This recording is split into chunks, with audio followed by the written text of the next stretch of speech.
je suis Gaëlle de l'atelier Daniel, bienvenue chez moi. Alors aujourd'hui je me suis mis dans mon entrée pour filmer parce que j'ai pas du tout de lumière dans mon atelier, là ça va être trop sombre. Alors j'espère que vous entendrez pas trop les bruits de la rue et les voitures qui passent et le chien qui aboie chez les voisins. Bref, j'espère que ça ira. Donc je vous retrouve aujourd'hui pour un petit bilan du mois d'avril. Alors on n'est que mi-avril, mais j'aurai pas spécialement le temps de coudre plus sur le mois d'avril parce que je pars en vacances là à la fin de la semaine. Donc comme ça je vous présente ce que j'ai cousu. Et en l'occurrence c'est ma première tenue complète pour ce printemps. C'est une tenue qui se compose d'une blouse, un pantalon, une veste et un sac à main. Donc c'est la blouse Bipretti de Atelier Scamit que j'ai cousue dans une double gaze qui vient de chez Driessenstoffen. Donc c'est un tissu que j'ai dans mon stock depuis un petit moment déjà.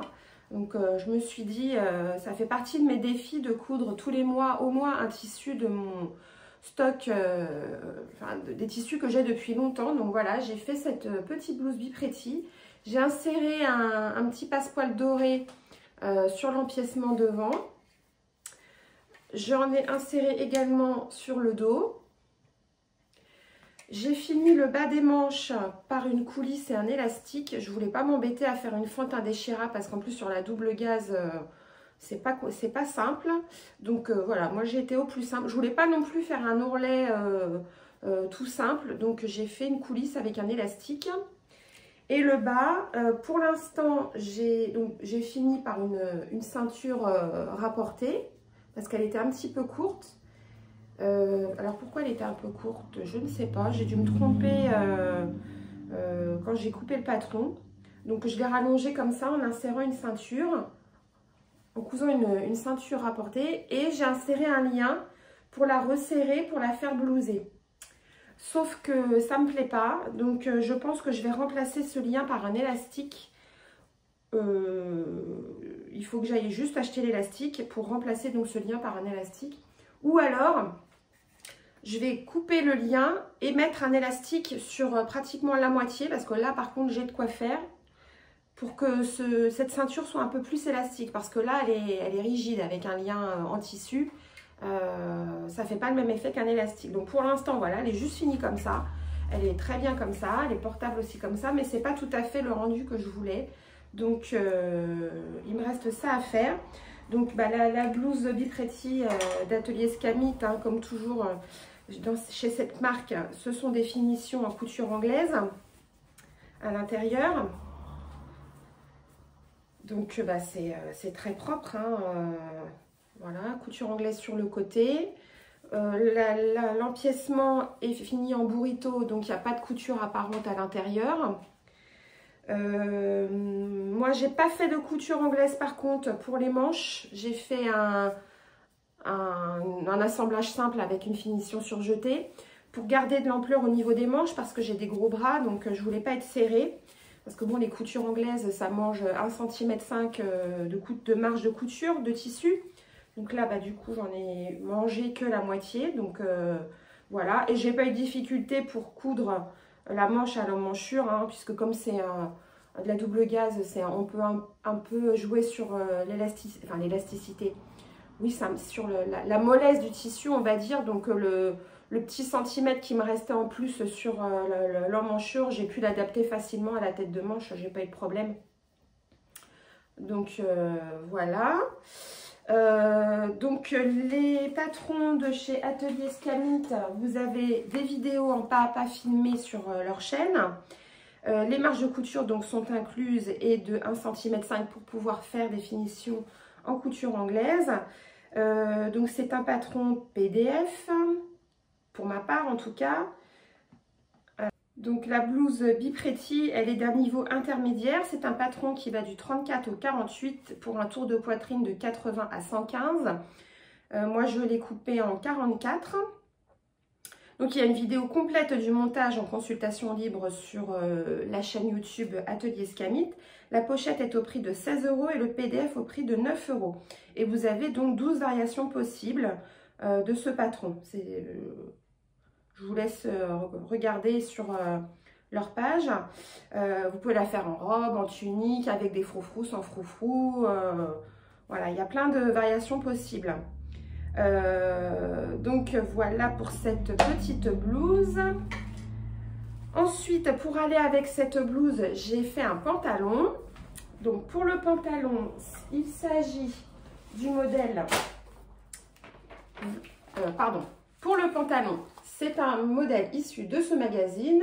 Donc le fait main numéro 465 de octobre 2020. Donc ça fait partie des nouvelles éditions de ce magazine. Avant, ils étaient différents. Alors différents en quoi? Eh bien, déjà, vous avez plus de modèles enfants dans ceux-là. Et vous avez également maintenant des modèles hommes. Enfin, en général, il y a un modèle homme dans le bouquin. Donc, c'est le pantalon numéro 21. Donc, c'est celui-ci que j'ai fait. Donc, en fait, ce pantalon existe en 3 versions. C'est 3 fois le même. Et à chaque fois, vous avez un petit truc qui change. Le bas, vous voyez, il y a 3 bas différents. Vous avez des petites différences au niveau des poches. Là, vous avez des poches paysannes sur le dos. Là, ce sont des poches plaquées. Vous avez des rehausses. Par contre, ils ont toutes des rehausses dans le dos. Enfin, là, elles ne sont pas tout à fait pareilles non plus.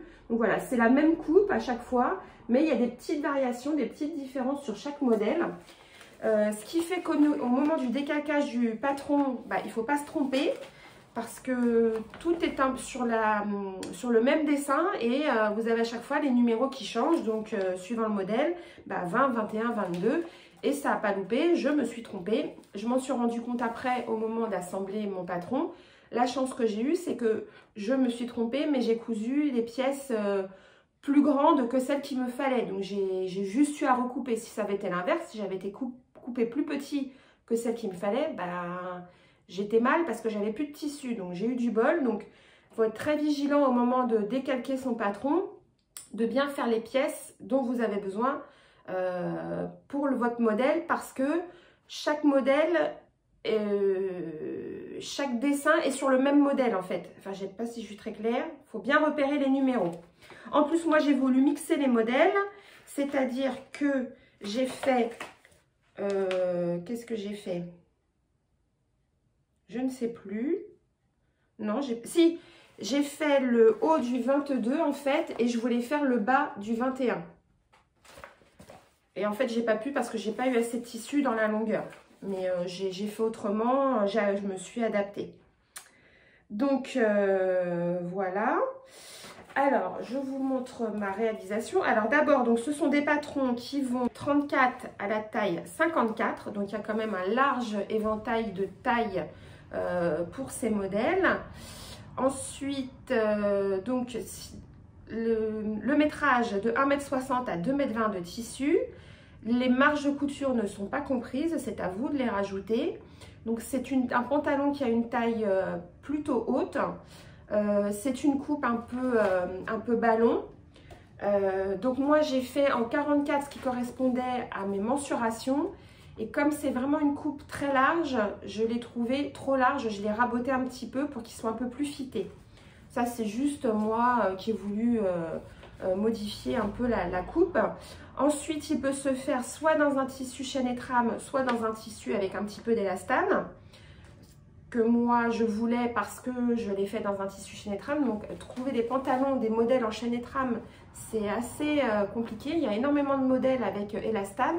Mais en chaîne et trame pure, on trouve assez peu de modèles.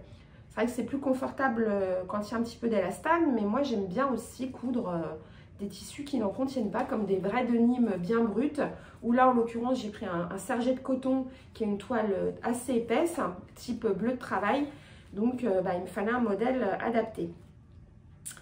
Donc il faut une fermeture à glissière, il faut des élastiques pour passer dans la ceinture que je n'ai pas mis, je l'ai faite sans élastique. Et sinon, pour décalquer, hein, c'est du décalcage pardon, il était tombé, de Patron Magazine. Donc, vous avez toutes les lignes qui se superposent, d'où la difficulté de ne pas se tromper quand vous relevez votre patron et que vous avez 3 modèles en un. Alors, ma réalisation, donc, la voilà. Donc, c'est du noir, ça va saturer. Hop, je le ferme. Donc, le tissu, c'est un sergé de coton qui vient de je ne sais plus où, parce que ça fait une éternité que je l'ai acheté. Donc, voilà, ça faisait aussi partie. En fait, cette tenue de printemps a été cousue exclusivement avec des tissus que j'ai dans mon stock depuis une éternité. Donc, je suis ravie vraiment de toutes ces confections. Donc, c'est un sergé de coton type bleu de travail qui vient, il me semble, de chez Tissu Net ou Made in Tissu. Non, ça doit être Made in Tissu. Donc, c'est un tissu qui est assez épais. Alors là, il sature, donc on a l'impression qu'il a blanchi, mais non, il est vraiment bien noir, bien profond. Je l'ai déjà porté, lavé plusieurs fois. Pour l'instant, il tient bien, la teinte tient bien la route, il reste bien noir. Donc, vous avez des poches ici qui sont très profondes. Ça s'arrête là avec des surpiqûres. Donc, moi, c'est ce qui me plaisait. Vous avez les jambes dos et devant sont faites en 2 morceaux. Donc, vous avez des surpiqûres comme ça devant et dos. Moi, c'est vraiment ce qui me plaisait. Donc, je les ai faites noires, hein, les surpiqûres. Je ne me suis pas embêtée. Vous avez un empiècement ici sur le devant. Donc, la ceinture. Bon, la braguette. Alors, ma braguette vient de chez Mercerie Extra et le zip est un petit peu large. Du coup, au porté, voilà, on le voit, on voit un peu la tirette là qui dépasse. Alors, les explications du livre, du bouquin, bon, je vais finir par vous le montrer. Donc, le devant, voilà, avec les surpiqûres donc, qui vont jusqu'en bas de la jambe. Donc, moi, j'ai fini la jambe. J'avais plus assez de tissu pour faire un beau bracelet de cheville assez haut et pouvoir y insérer un élastique. J'ai vraiment fait, il me restait rien. Je crois que j'avais à peine 1,50 m de tissu. Donc et vous voyez les métrages que je vous ai indiqués tout à l'heure. Pour le 48, il faut 2,20 m. Donc moi, je l'ai fait en 44. Je pense que j'aurais eu 1,80 m, c'était mieux. Moi, je l'ai coupé dans 1,20 m de tissu. Alors, ça passe parce qu'il y a beaucoup de petites pièces, en fait. Il y a beaucoup de petites pièces, donc c'est des petites pièces qu'on peut caser un peu n'importe où sur le plan de coupe. On peut faire du Tetris assez facilement, donc c'est pour ça que j'ai réussi à le caser dans 1,50 m. Mais du coup, bah, le bas, pour le rallonger un peu, parce que du coup, sans cette pièce-là, il était vraiment très court, je ne pouvais pas faire un simple rentré. Et j'avais pas assez pour le rallonger plus et mettre un élastique, donc j'ai juste fait cette petite bande rapportée, là. Donc, ça me permet de le rallonger de 2 cm, on va dire, de resserrer un petit peu au niveau de la cheville quand même, de conserver l'effet que je voulais. Et le dos, donc pareil, vous avez ces petits empiècements sur le dos. La surpiqûre qui va jusqu'en bas, puisque la jambe dos est également en 2 parties. Voilà, et des poches plaquées sur le dos. Donc pareil, j'ai fait les surpiqûres tout en noir, hein, je ne me suis pas embêtée. Et la ceinture, normalement, est prévue avec un élastique.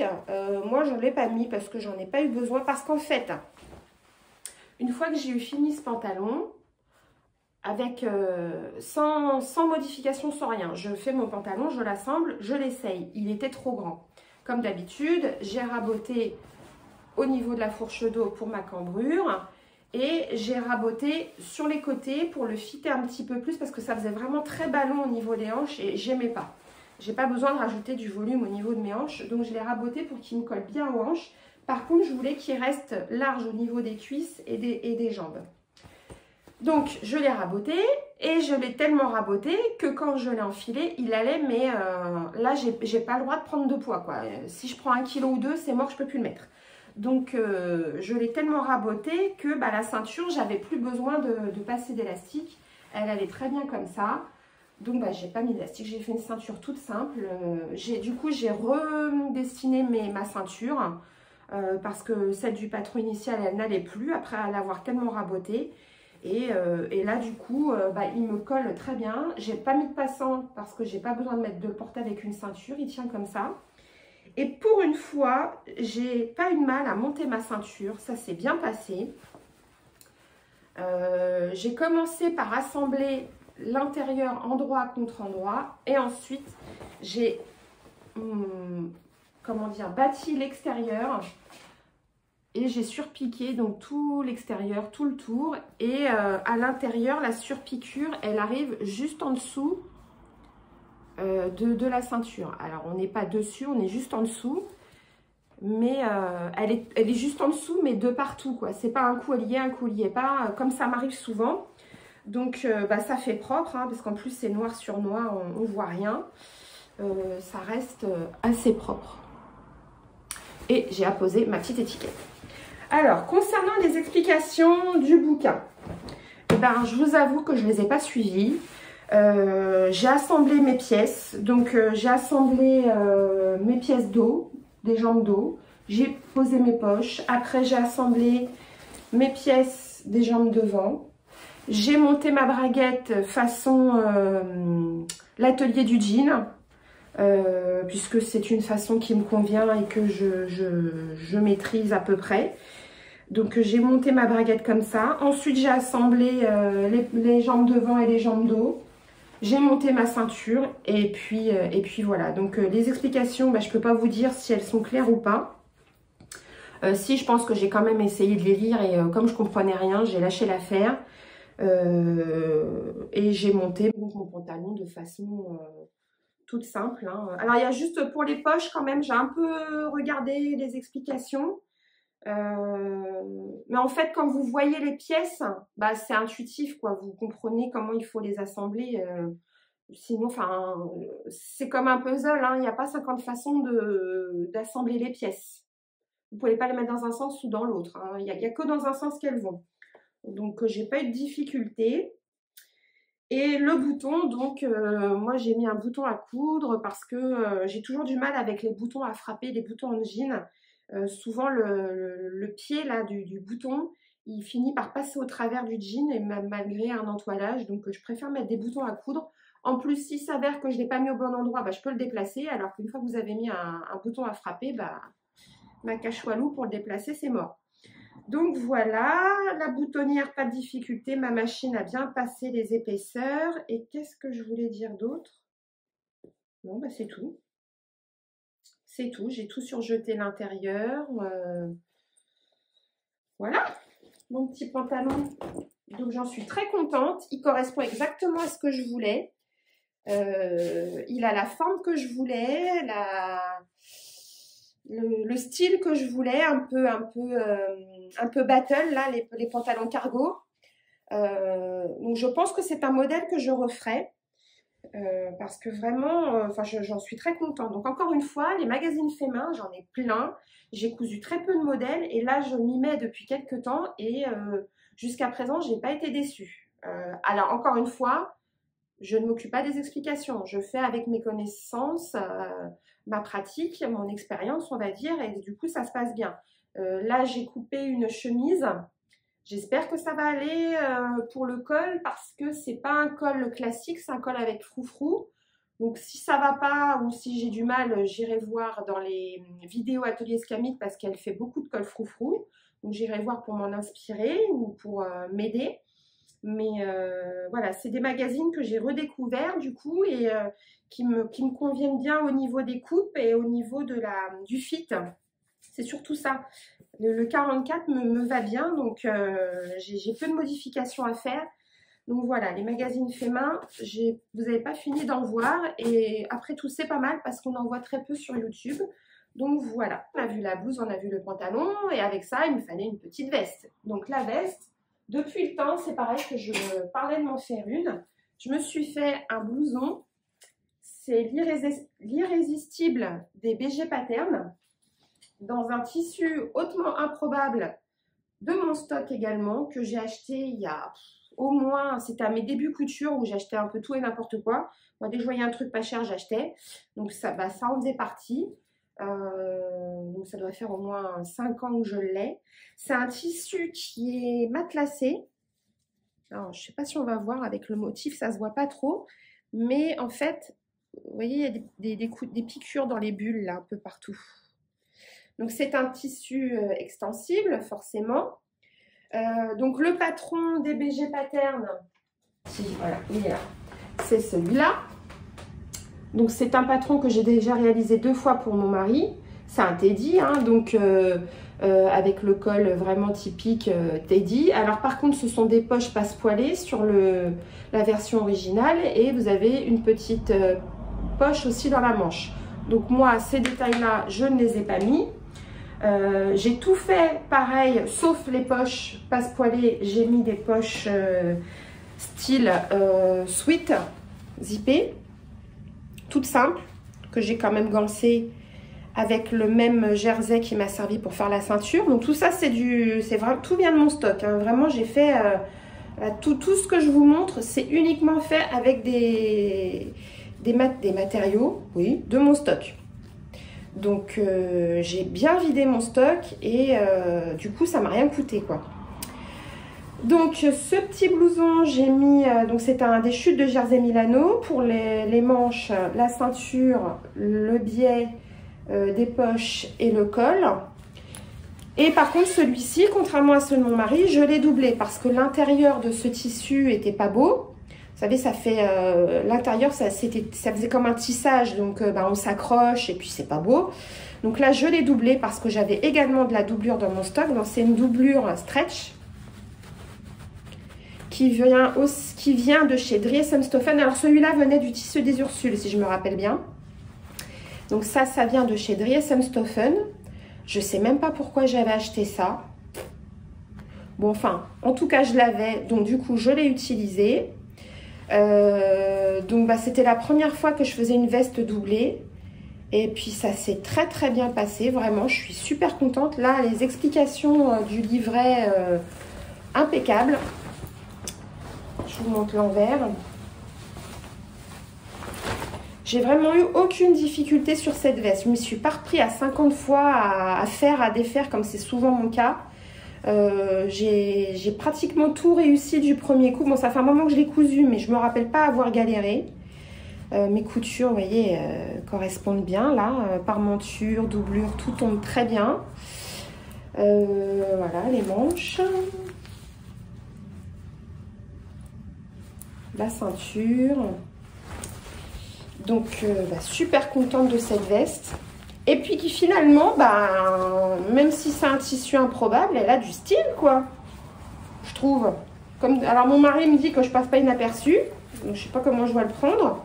Moi je le prends bien, en tout cas comme ça je suis pas habillée comme tout le monde.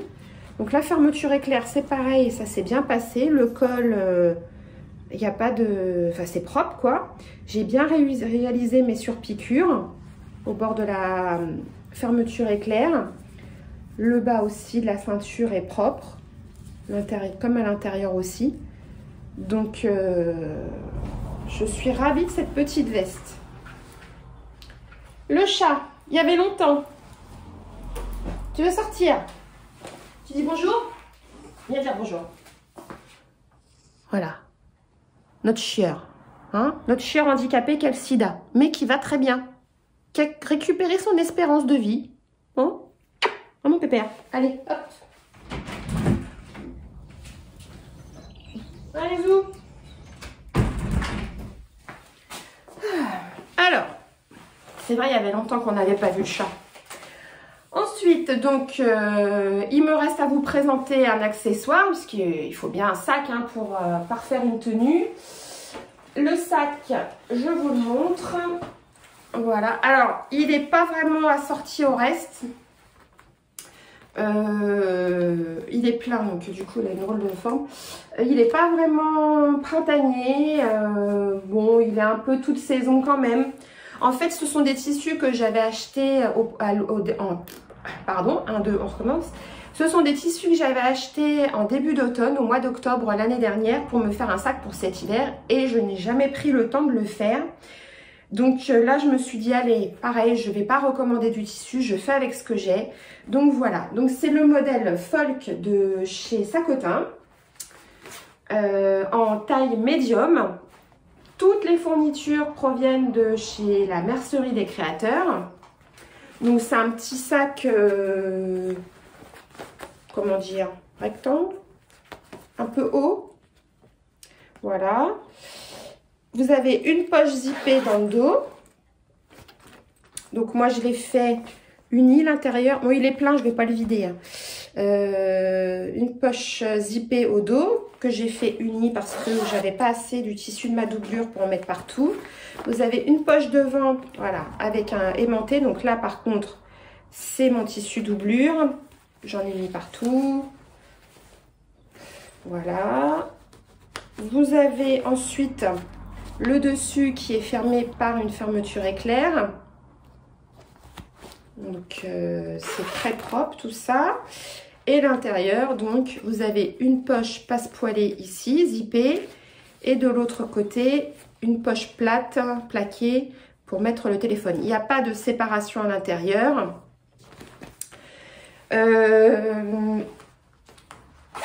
Et donc la bandoulière réglable. Alors j'avais plus assez de tissu parce qu'en fait ce tissu au départ je l'avais commandé mais pas pour faire ce modèle. Donc il a fallu que j'adapte. Et je n'avais pas assez de tissu pour faire la bandoulière de la même façon, de simili. Donc je l'ai faite dans le jacquard, parce que ça c'est un jacquard. Je l'ai faite dans le jacquard et finalement c'est pas laid. Ça va. Bah, en fait, ça reste un rappel du sac, donc forcément que c'est pas laid. Mais c'est vrai qu'on s'attendrait plus à l'avoir en simili. Donc tout vient de la mercerie des créateurs. J'ai commandé le kit pour le folk en médium. Donc dans le kit, vous avez la boucle passant, vous avez les bouts de sangle, les arrêts de sangle. Comme ça fait propre aussi. Vous avez les boucles pour les passants. Vous avez toutes les fermetures éclairs aux bonnes dimensions. Enfin, toutes. C'est-à-dire que moi, je me suis trompée. J'ai commandé le kit pour faire un small. Donc, il me manquait la fermeture éclair qui va ici. Elle est là, du coup.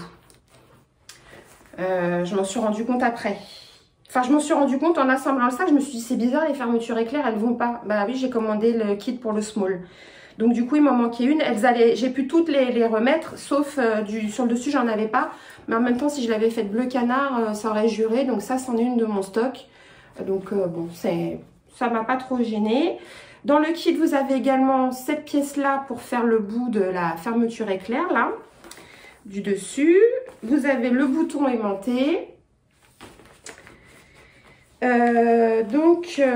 Voilà, donc moi je n'ai pas du tout entoilé mes pièces parce que c'est un simili et donc elle dit dans les explications que c'est pas nécessaire d'entoiler le simili, mais en fait je le trouve quand même assez mou quoi. Bon, ça va, hein, il se tient bien, hein, mais surtout la partie du haut là, c'est un peu mou, mais en même temps si je l'avais entoilé j'aurais vraiment eu du mal à le piquer parce que ce simili est quand même très très épais. Et là où on voit que j'aurais dû l'entoiler, c'est que en cousant la surpiqûre, j'ai dû aider mon tissu à passer sous la machine, malgré le pied double entraînement et les aiguilles pour cuire. Oh là, j'ai un bobo là, berk. Et du coup, en tirant un peu mon tissu pour l'aider, on voit qu'il a été un peu déformé. C'est pour ça qu'il a un peu cette forme bizarre. Bon, puis aussi parce qu'il est plein. Hein. Bon, sinon, chez Sacotin, comme toujours, hein, les explications, elles sont au top. Il n'y a rien à dire sur les explications. Les marges de couture sont incluses. Donc, ce sont des patrons PDF au prix de 6,60 €, il me semble, ou 6,50 €. Vous avez un nombre de téléchargements illimité. Donc, soit vous les laissez sur votre compte Sacotin, soit, ce qui est quand même mieux, c'est de les mettre sur votre ordinateur dans un dossier. Moi, j'ai un dossier sur mon ordinateur avec tous mes patrons PDF que j'ai achetés. Comme ça, je les retrouve facilement. Ils sont même dans ma bibliothèque sur mon iPad, comme ça je peux les consulter vraiment de n'importe où. Donc les explications au top, et là vraiment moi je trouve qu'on a une finition type maroquinerie, quoi, magasin de maroquinerie, hein. Il est vraiment très très joli, très bien fait. Alors dans le fond quand même, il y a une couche de mousse sur résille, je l'avais commandé, c'est ce qui est préconisé dans le patron, pour lui donner quand même un peu de tenue, un peu de tenue, quoi, qui soit plus rigide dans le fond. Donc ça, je l'ai quand même mis. Et heureusement. Par contre, moi, je trouve que sur le médium, ça mériterait de rajouter des pieds de sac. J'en avais pas en stock, mais si j'en avais eu, je les aurais mis. parce que il est quand même assez large ce sac. Il doit faire presque un peu moins de 10 cm là. Donc je pense que ça aurait mérité des pieds de sac en dessous. À part ça, voilà, il est... moi je l'aime bien. En tout cas je m'en sers. Bon, il fait quand même plus automne-hiver que printemps. Mais du coup, peut-être que je vais m'en refaire un pour cet été dans vraiment des couleurs estivales. Mais en tout cas, voilà, il est fait et puis il va bien avec ma tenue et ça reste du mi-saison. Donc voilà pour les présentations. Donc je vais vous montrer tout ça porté. Et puis voilà, c'est parti!